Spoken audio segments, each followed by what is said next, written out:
¡España! ¡España! ¡España! ¡Caídos por Dios y por España! ¡José Antonio Primo de Rivera! ¡Francisco Franco! ¡Viva España!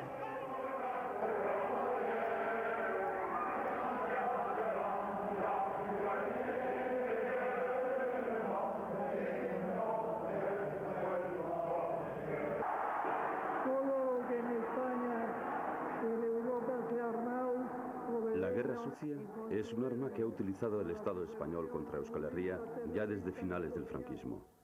El brazo derecho del dictador, el almirante Carrero Blanco, ordenó a través del CESED, organismo de espionaje militar, que después se llamó CESID y hoy es el CNI, una serie de acciones armadas en Euskal Herria Norte contra refugiados vascos en las que intervinieron mercenarios, policías y militares.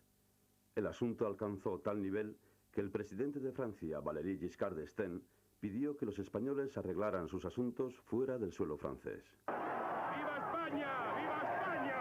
¡Viva el país que sea, coño! ¡Viva España! ¡Fuera Europa, hijos de puta! ¡Coño!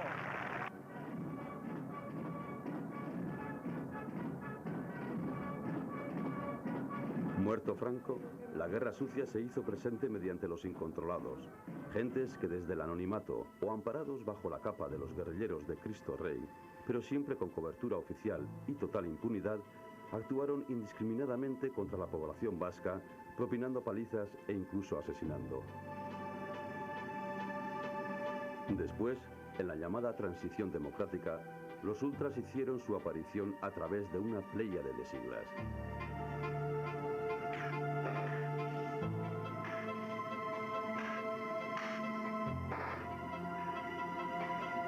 Por ese entonces sucedieron los hechos de Montejurra, con el siniestro hombre de la gabardina disparando a matar contra los carlistas en la cima del Yurramendi, con el apoyo de numerosos fascistas venidos de toda Europa.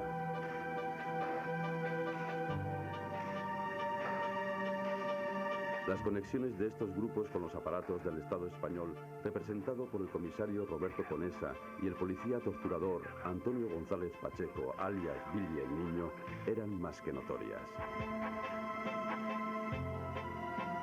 Tras las primeras elecciones, y ya con Adolfo Suárez en el gobierno y con el general Sáez de Santamaría o los Oreja como delegados gubernamentales en la comunidad autónoma vasca, los atentados mortales se sucedieron en el norte y en el sur de Euskal Herria.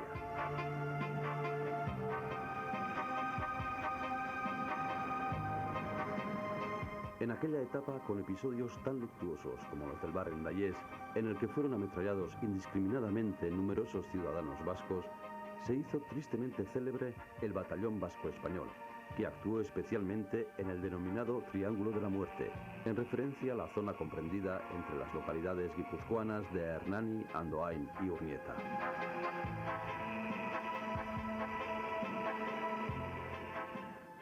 Uno de los mejores conocedores de las interioridades de la Guerra Sucia es el coronel del Ejército Español, Amadeo Martínez Inglés. Grupos adscritos un poco también al Estado, pero no autorizados, en aquella circunstancia no estaban autorizados directamente. Me estoy refiriendo a la época de Adolfo Suárez. Entonces se hicieron una serie de movimientos de extrema derecha también que actuaban contra el movimiento de liberación vasco. Pues estaba el Batallón Vasco Español, estaba Antiterrorismo ETA, en fin, había una serie de grupúsculos que también sabemos que estaban compuestos pues, por militares ultras, miembros de las fuerzas de seguridad, pero que actuaban por libre, ¿no? Actuaban por su cuenta, no estaban autorizados, aunque bien es cierto que las fuerzas policiales de entonces, el propio gobierno miraba para otra parte cuando actuaban, se dejaban hacer. Pero no estaban organizados, no estaban financiados desde la cúpula del poder, como luego fue. El ejército español siempre ha tenido buenas relaciones con el ejército argentino, pero sobre todo a raíz de la guerra sucia allí, cuando aparentemente, porque luego las masacres y las barbaridades que se cometieron allí por el ejército argentino se han salido luego, pero en los años 78, 79, 80, 81, el ejército español enviaba allí a Argentina, ya digo, durante todos los años de la dictadura militar allí, enviaba oficiales y suboficiales para que se entrenaran, para que aprendieran, bueno, pues lucha antiterrorista, antisubversiva, antiguerrillera, digámoslo como queramos, guerra sucia en una palabra, Estos oficiales que estuvieron allí, ya digo, durante el año 76 hasta el 82, pues pasaron por Argentina, por las escuelas de inteligencia y de lucha la contrainsurgente en Argentina, pues pasaron 30 o 40 jefes de oficiales, ¿no? Luego esta gente volvió aquí y luego fueron a trabajar pues desde los propios servicios de inteligencia españoles, ¿no? O sea que fueron los diplomados, ¿no?, entre comillas, por decirlo de alguna manera, en guerra sucia. Ya en julio del 79, llegó a mis manos, porque estaba entonces en el Estado Mayor del Ejército, llegó un documento de unas 200 páginas, procedente del CSIC, en el que se hablaba de la lucha, de todo el espectro, de todos los años que llevamos ya de acciones de los separatistas vascos, y además planteaba una serie de acciones ya para acabar con ellos, ¿no? Pero acciones sucias, ¿no? Era una proposición al gobierno de entonces de abrir lo que luego fue la guerra sucia. Estoy hablando del año 79 de julio, ¿no? Un documento reservado del CSIC que yo tenía en mis manos y que incluso a unos medios de comunicación yo luego se lo he dejado, ¿no? Entonces Adolfo Suárez se negó entonces a organizar desde el propio Estado esta lucha sucia contra los separatistas vascos, pero luego el CSIC volvió otra vez a las andadas en el año 83. Todos unidos, ciudadanas y ciudadanos, guardias civiles, ¡viva el pueblo vasco! ¡Viva! ¡Viva la Guardia Civil! ¡Viva! ¡Viva la democracia! ¡Viva! ¡Viva España! ¡Viva! ¡Viva el rey! ¡Viva! ¡Vivan las fuerzas de seguridad! ¡Viva! Ya con el PSOE en el poder, les llegó el turno a los GAL. En algunos casos, el Estado español recurrió a los mismos mercenarios de la etapa de la UCD. Jean-Pierre Cherid, uno de los más cualificados pistoleros de la Guerra Sucia, lo explicaba muy gráficamente antes de que su cuerpo saltase por los aires mientras manipulaba en Biarritz un coche bomba destinado a atentar contra un grupo de refugiados. Madrid nos paga y pone las siglas. Nosotros nos encargamos de las ejecuciones. El territorio elegido esta vez fue Euskal Herria Norte, y la caza del refugiado fue ejecutada tanto por mercenarios como por elementos de los distintos cuerpos policiales españoles.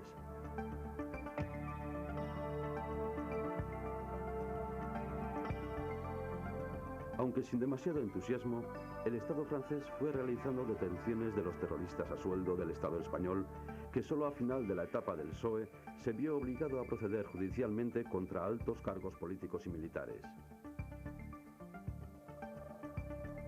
Al GAL se le adjudicaron entonces colores: el GAL verde, en referencia a la Guardia Civil; el GAL azul, en alusión a la policía; y el GAL marrón para referirse al ejército.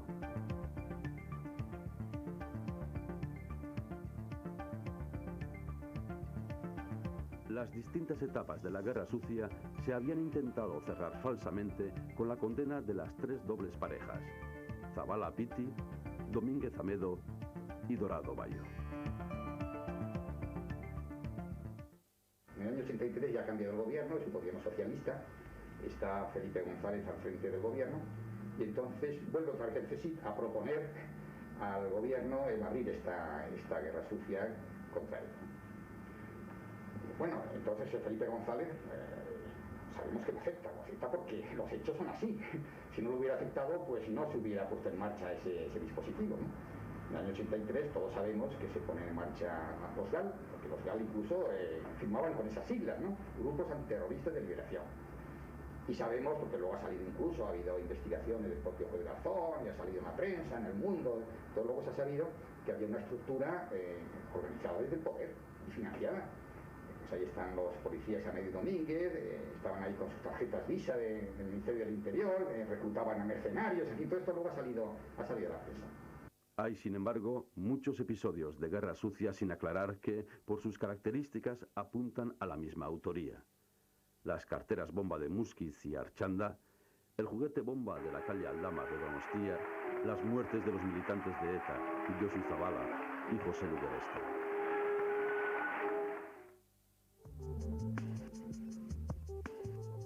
Los mecanismos para activar la guerra sucia siguen incólumes, y esto sucede, entre otras cosas, porque muchos de los implicados nunca han sido suficientemente investigados.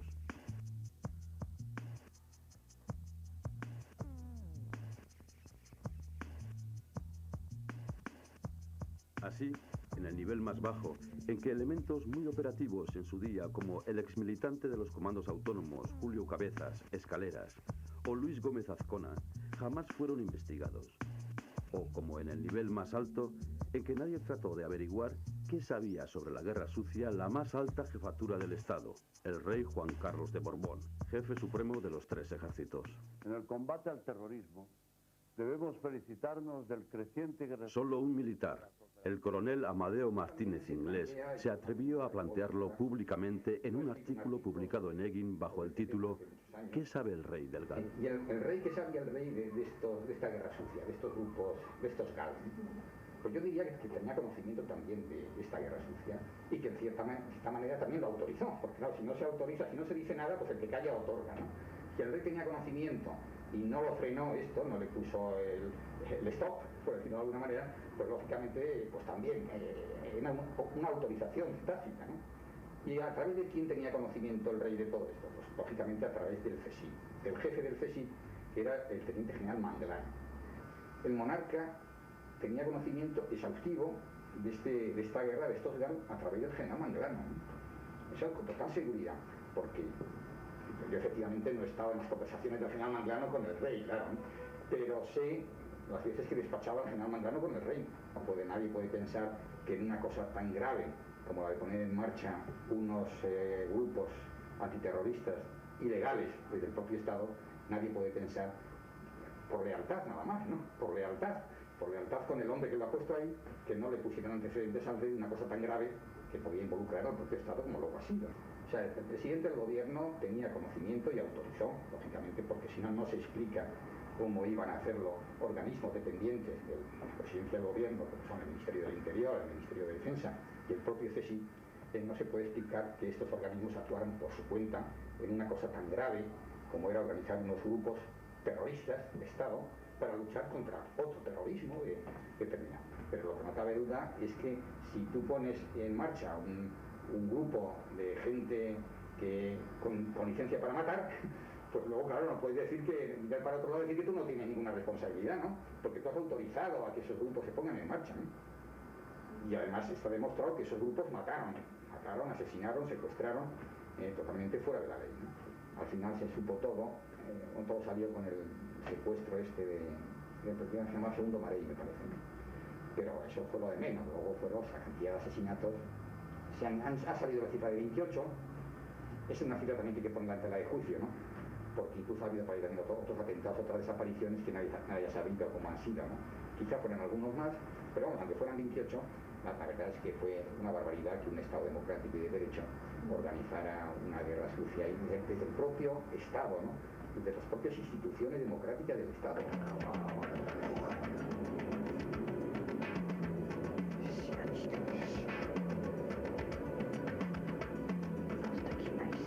Según Íñigo Iruín, uno de los mayores expertos sobre el terrorismo de Estado, el nivel más importante de la estructura de la guerra sucia, aquel en el que se define la estrategia y el plan operativo, sigue intacto.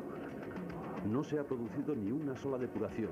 Es más, se ha promocionado y ascendido a personas que tenían grandes responsabilidades.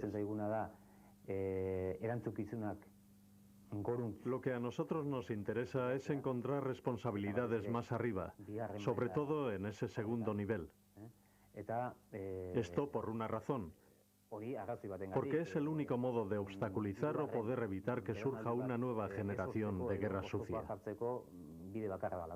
No interesa tanto quién es esa X, que además es conocida, sino qué podemos hacer para echar por tierra ese segundo nivel. Zer egin dezakegun bigarren maila hori hankaz gora jartzeko.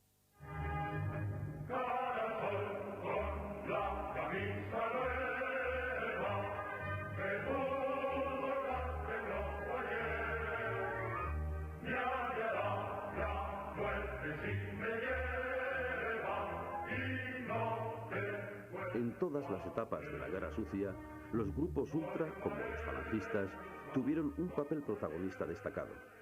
Por eso, el anuncio de nuestro comunicante nos hizo tomar muy en consideración su advertencia. Además, desde un primer momento, los documentos que escalonadamente nos fueron aportando resultaron precisos y verificables. Fue así como pudimos constatar que el secretario de la Falange Vasca, Gonzalo Peña, había sido candidato por el Partido Popular al Ayuntamiento de Gorliz, al igual que su hermana Cristina había figurado en las listas del PP por Balmaseda.